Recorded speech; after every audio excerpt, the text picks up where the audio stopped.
Au nom du Père et du Fils et du Saint-Esprit. Amen. Bonjour ma famille. Bonjour à toi qui te connectes en ce moment même. Je bénis le Seigneur pour ta vie, pour ta présence. Que tu sois dans ton salon, dans ta voiture ou peu, être même dans une chambre d'hôpital, sache que la présence de Dieu est là où tu es. Elle n'est pas confinée dans un bâtiment d'église, elle remplit l'univers, et en cet instant, elle remplit la pièce où tu te trouves. Père éternel, Dieu Tout-Puissant, nous venons devant ton trône de grâce en ce jour. Nous ne venons pas par nos propres mérites, mais nous venons revêtus de la justice de ton Fils, Jésus-Christ.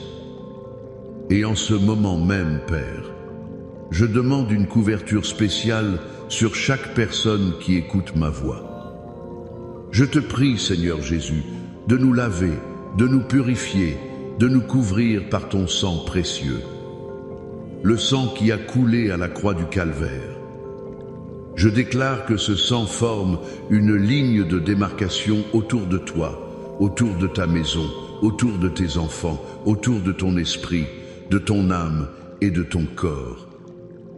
Un sceau de protection divine que l'ennemi ne peut pas franchir. Je déclare que toute flèche enflammée de l'adversaire, toute parole de malédiction, toute assignation des ténèbres qui a été envoyée contre toi est maintenant brisée, annulée, rendue sans effet au nom puissant de Jésus. Elle ne peut pas te toucher, elle ne peut pas t'atteindre, car tu es sous l'abri du Très-Haut, tu reposes à l'ombre du Tout-Puissant. Et nous invitons maintenant le Consolateur, le Saint-Esprit. Esprit de Dieu, nous ne pouvons rien faire sans toi. Tu es notre enseignant, notre guide, notre force. Viens, Saint-Esprit, viens remplir nos cœurs, viens éclairer nos esprits. Ouvre nos yeux spirituels pour voir ce que tu veux nous montrer. Ouvre nos oreilles spirituelles pour entendre ce que tu veux nous dire. Prends le contrôle total de ce moment. Et Père, je veux prendre un instant pour prier pour cette personne qui se sent assiégée. Assiégée par la peur, par l'angoisse, par des pensées qui tournent en boucle dans sa tête, des scénarios catastrophes qui la volent de son sommeil et de sa paix. Ta parole déclare dans 2 Timothée, chapitre 1, verset 7, « Car ce n'est pas un esprit de timidité que Dieu nous a donné, mais un esprit de force, d'amour et de sagesse. » Alors, au nom de Jésus, je prends autorité sur tout esprit de peur qui t'a tourmenté. Je lui ordonne de te lâcher maintenant. Je brise son emprise sur tes pensées, sur tes émotions, sur ton corps. Je commande à la paix de Dieu, cette paix qui surpasse toute intelligence, de venir et de monter la garde autour de ton cœur et de tes pensées en Jésus-Christ. Reçois cette paix maintenant. Respire profondément et reçois la paix du Roi des Rois. Amen. Famille prophétique, avant d'entrer dans la parole puissante que Dieu a mise sur mon cœur pour toi aujourd'hui, je veux te demander de faire 3 choses rapidement. Premièrement, dans la section des commentaires, je veux que tu écrives « Seigneur, garde-moi ». Écris-le comme un acte de foi. Deuxièmement, si ce ministère est une bénédiction pour toi, appuie sur le bouton « J'aime » et assure-toi que tu es abonné à notre chaîne pour ne manquer aucune de nos rencontres. Et troisièmement, je crois que cette parole n'est pas seulement pour toi. Il y a des gens dans ta vie qui ont besoin d'entendre ce message. Alors partage cette vidéo maintenant avec 7 personnes. 7 est le chiffre de la perfection divine. Sois un canal de bénédiction pour 7 personnes aujourd'hui. Et je te fais une promesse, reste avec moi jusqu'à la fin, car à la fin de ce message, je vais prier une prière spéciale et puissante pour toi, qui lutte contre l'oppression spirituelle, les cauchemars et cette sensation de présence maléfique la nuit.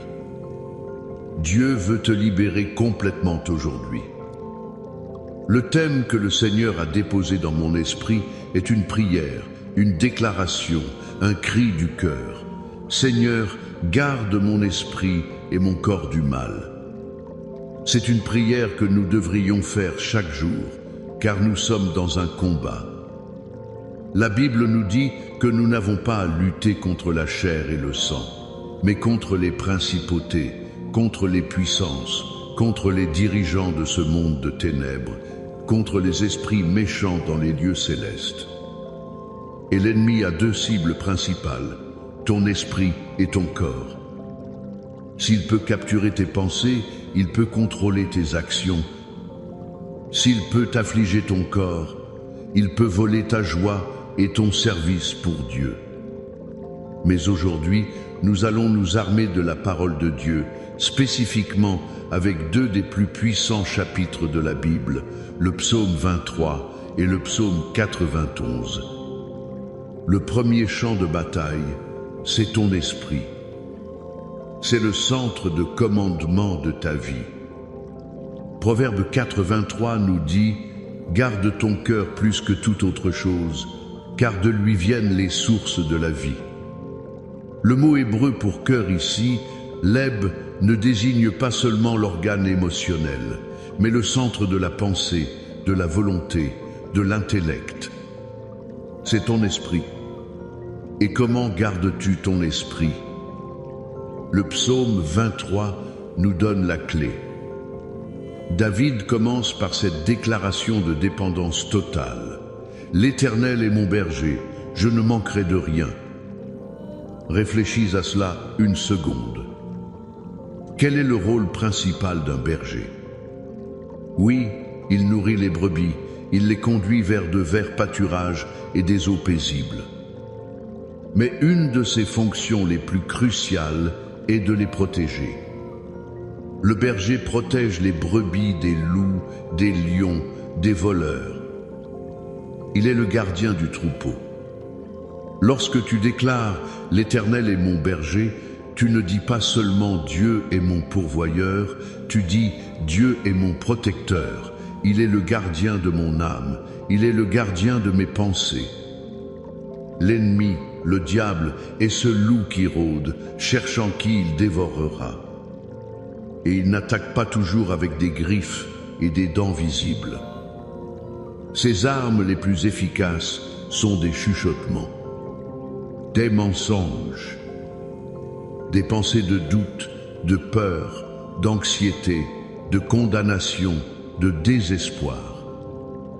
Il vient te dire « Tu n'es pas assez bon. Dieu t'a oublié.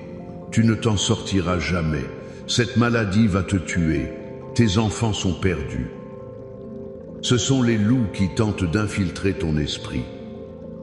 Alors, comment le berger te protège-t-il? Il te donne des armes. Il te donne sa houlette et son bâton qui te rassure. La houlette était un long bâton avec un crochet pour ramener une brebis qui s'égarait. Le bâton était une arme solide pour combattre les prédateurs. Ta houlette, c'est la parole de Dieu qui te ramène quand tes pensées s'égarent. Ton bâton, c'est l'autorité que tu as au nom de Jésus pour combattre les mensonges de l'ennemi. Quand une pensée de peur arrive, tu ne la laisses pas s'installer. Tu ne lui construis pas un nid dans ton esprit. Non, tu prends le bâton de l'autorité et tu dis « Pensée de peur, je te soumets à l'obéissance de Christ. Il est écrit que Dieu ne m'a pas donné un esprit de peur. » Tu utilises la parole comme une arme. Je me souviens d'une femme dans notre communauté. Elle était littéralement paralysée par l'anxiété. Elle passait ses journées à regarder les chaînes d'information en continu, à lire sur les catastrophes, les maladies, les crises économiques. Son esprit était un terrain de jeu pour l'ennemi. Elle ne dormait plus, elle avait des crises de panique. Un jour, le Saint-Esprit lui a parlé clairement « Change ton régime alimentaire ». Elle pensait que c'était pour sa nourriture physique, mais le Seigneur lui a montré qu'il parlait de son régime mental. Il lui a dit « Pour chaque heure que tu passes à écouter les nouvelles du monde, passe 2 heures à écouter les bonnes nouvelles de mon royaume. » Elle a pris une décision radicale.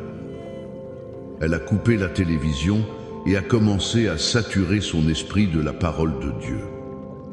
Elle écoutait des prédications, des psaumes en musique, elle lisait sa Bible à voix haute. Au début, c'était difficile. Les pensées anxieuses revenaient. Mais elle persistait. Et petit à petit, la paix a commencé à remplacer la panique. La vérité de la parole de Dieu a affamé les mensonges de l'ennemi. Aujourd'hui, elle est l'une des femmes les plus remplies de foi et de paix que je connaisse. Elle a compris que pour que le Seigneur garde son esprit, elle devait faire sa part en choisissant ce qu'elle laissait entrer. Tu dois garder la porte de tes pensées. L'Éternel est ton berger, mais tu dois choisir de rester près de lui et d'écouter sa voix, pas la voix des loups. Le deuxième champ de bataille, c'est ton corps. L'ennemi aime attaquer le corps physique. Par la maladie, la douleur, la fatigue, les accidents, parce qu'un corps affligé peut t'empêcher de servir Dieu, de prendre soin de ta famille, de vivre dans la plénitude de ta destinée. Mais c'est là que le psaume 91 devient ton arsenal. Ce psaume est une déclaration de guerre contre toute attaque dirigée contre ton corps et ta vie. Écoute cette promesse extraordinaire au verset 10. « Aucun malheur ne t'arrivera, aucun fléau n'approchera de ta tente. » Ce n'est pas une suggestion. Ce n'est pas un peu être. C'est une promesse divine, une déclaration de la souveraineté de Dieu sur ta vie. Mais pasteur, tu pourrais dire, je suis malade en ce moment même. La douleur est dans mon corps. Le diagnostic du médecin est sur ma table. Comment puis-je croire à cette promesse? C'est une excellente question. La foi ne nie pas la réalité des faits, mais elle soumet les faits à la réalité supérieure de la parole de Dieu. Regarde l'histoire de David face à Goliath. Le fait était qu'il y avait un géant de presque 3 mètres de haut, armé jusqu'aux dents, qui défiait l'armée d'Israël. C'était une réalité physique, visible. Personne ne pouvait le nier. Les autres soldats israélites ont regardé le fait et ont été paralysés par la peur. Mais David a vu le même fait, mais il l'a filtré à travers une réalité supérieure, la promesse et la puissance de l'Éternel des armées. Il a dit à Goliath, « Tu marches contre moi avec l'épée, la lance et le javelot, et moi, je marche contre toi au nom de l'Éternel des armées, le Dieu des bataillons d'Israël, que tu as insulté. » David n'a pas nié l'existence du géant, il a nié le pouvoir du géant sur lui au nom de son Dieu. De la même manière, tu peux regarder ce diagnostic, cette douleur, cette menace physique et dire « Oui, le fait est que mon corps souffre, mais la vérité est que par les meurtrissures de Jésus, j'ai été guéri.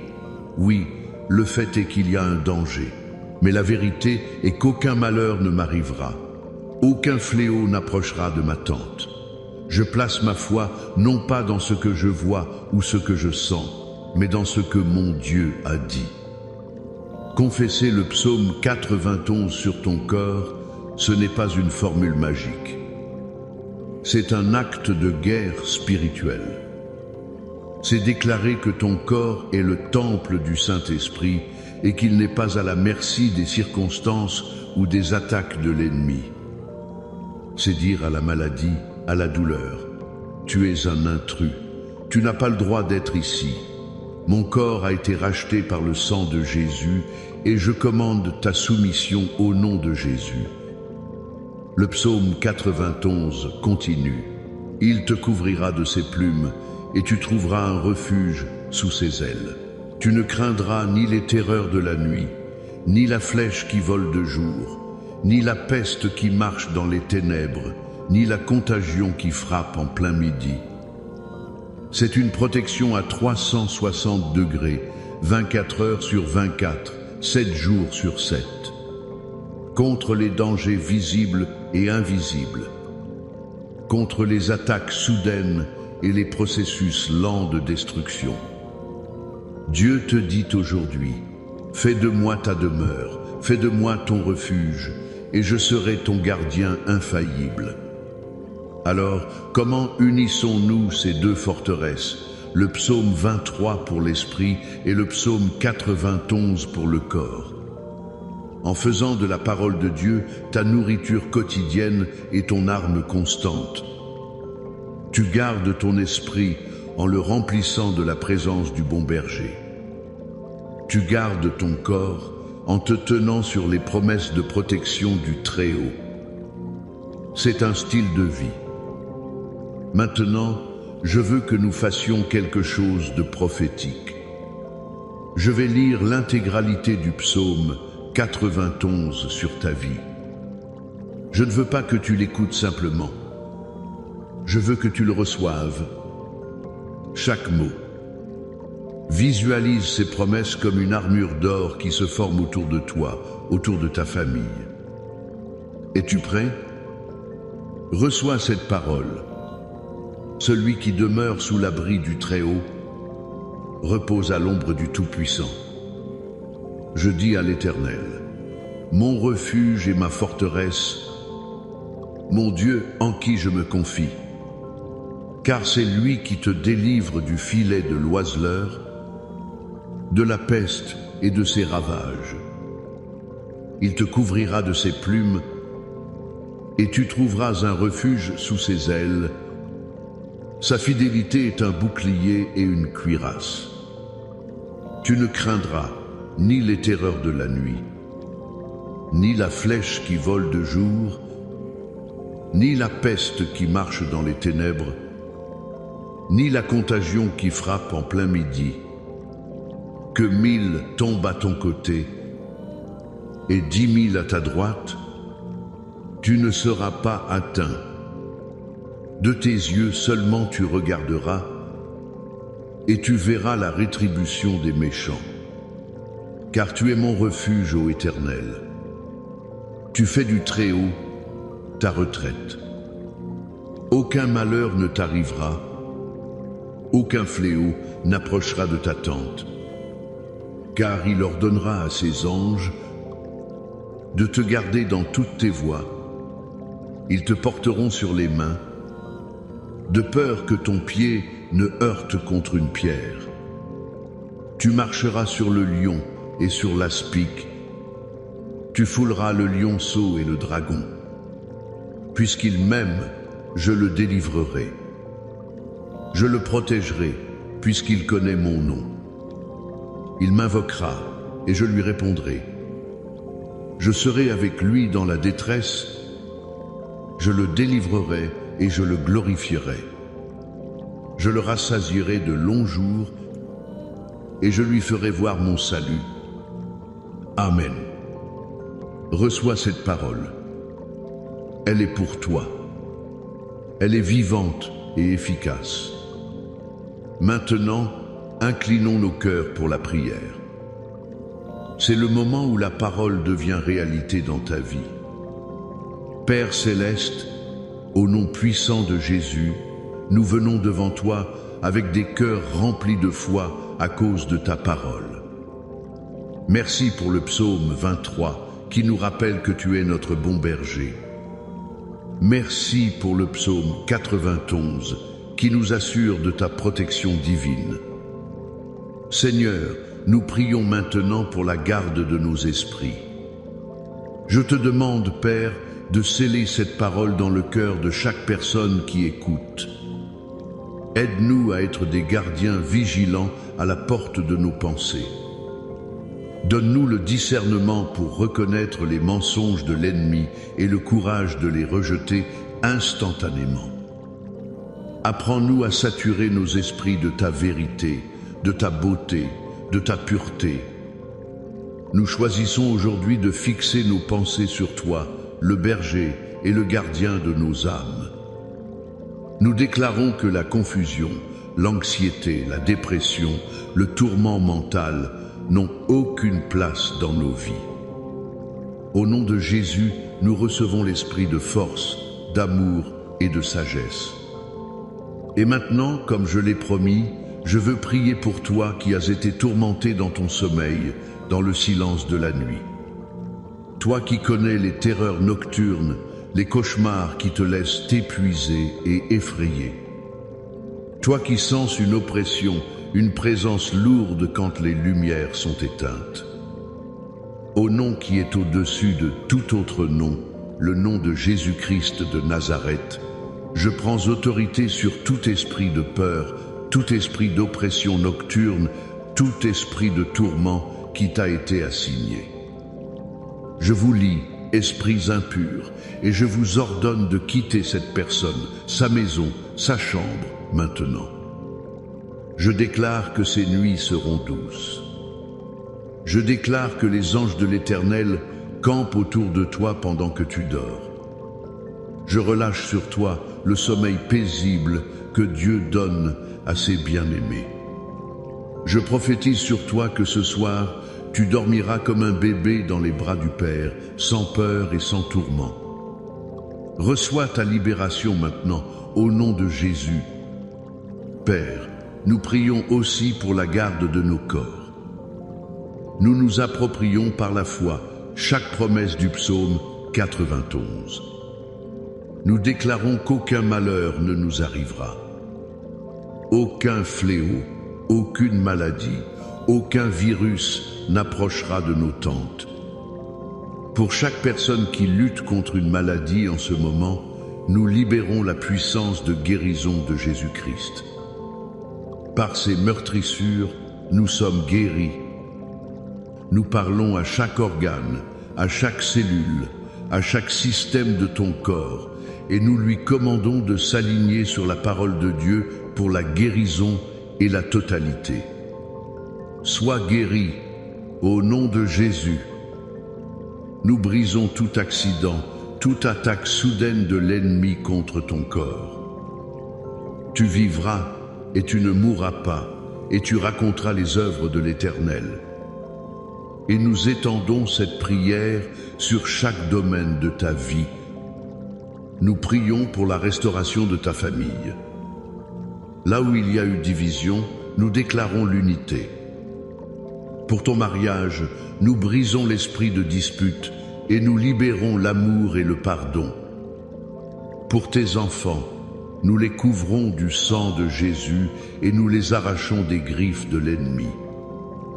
Nous prions pour une percée dans tes finances. Nous brisons l'esprit de manque et de pauvreté. Nous déclarons que Dieu ouvre pour toi les écluses des cieux et déverse une bénédiction que tu ne pourras contenir. Il est ton pourvoyeur, ton Jéhovah Jireh. Nous déclarons la victoire totale sur ta vie. Victoire sur le péché, victoire sur la peur, victoire sur la maladie, victoire sur le manque.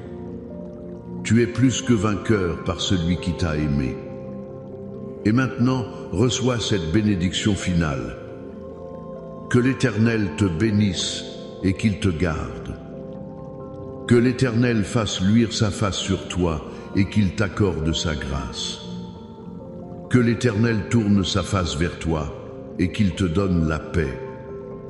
La paix dans ton esprit, la paix dans ton corps, la paix dans ta maison, la paix dans tes relations, la paix dans tes finances.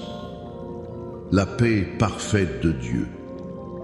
Au nom du Père, du Fils et du Saint-Esprit. Amen et Amen. Va dans sa paix et dans sa victoire. Je t'aime, ma famille.